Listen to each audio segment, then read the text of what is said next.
So you're looking for a place to park your assets for some decent yield. So you're looking at liquidity pools. You've looked at my 7 principles of a good liquidity pool, but you're still a little bit uncertain. All the charts are showing you something different.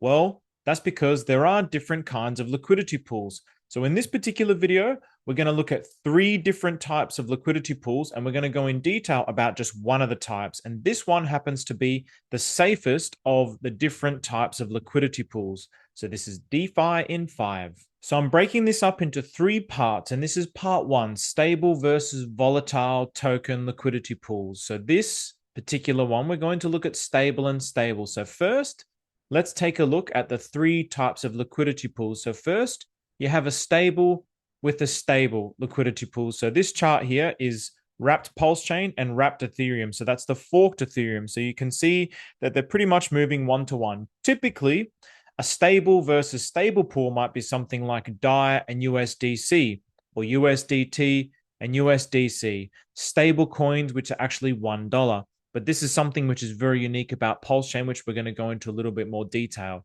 Then you also have stable versus volatile. So in this particular liquidity pool, you have wrapped Pulsechain and USDC. So in this instance, the stable coin is USDC, the USDC that is pegged to $1, and the volatile asset is obviously Pulsechain. Now, the other kinds of liquidity pools you have is volatile versus volatile. And this is where things start to get really interesting. So this is wrapped Pulsechain and pDAI. The chart looks very similar to the one above, but we will go into that in detail in 2 more episodes' time. Now, let's take a look at stable versus stable. So again, as I mentioned, it's normally when a stable coin to a stable coin is in a liquidity pool. So usually it's $1 to $1.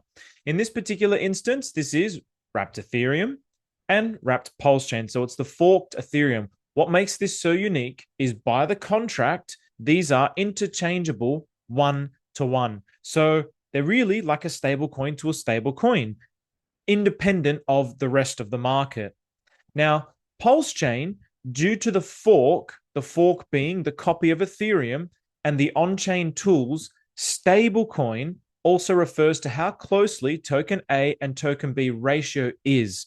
So in this particular example here, we've got pDAI and MXDAI. And you can see here there's a clear line that it's gravitating to at 1-to-1. And the reason for this is you burn 1 pDAI to mint 1 MXDAI. And on the opposite side, you sacrifice 1 MXDAI to claim 1 pDAI. So it's the same idea, 1-to-1 swapped on both sides of the ratio. And these tokens are actually only worth half a cent at the moment, at the time of this particular video, which is the 8th of June or July. I can't remember. So these pairs are designed to stay pegged 1-to-1. That's what makes a liquidity pool stable to stable. The benefits of this is there's really no impermanent loss. You don't have to worry.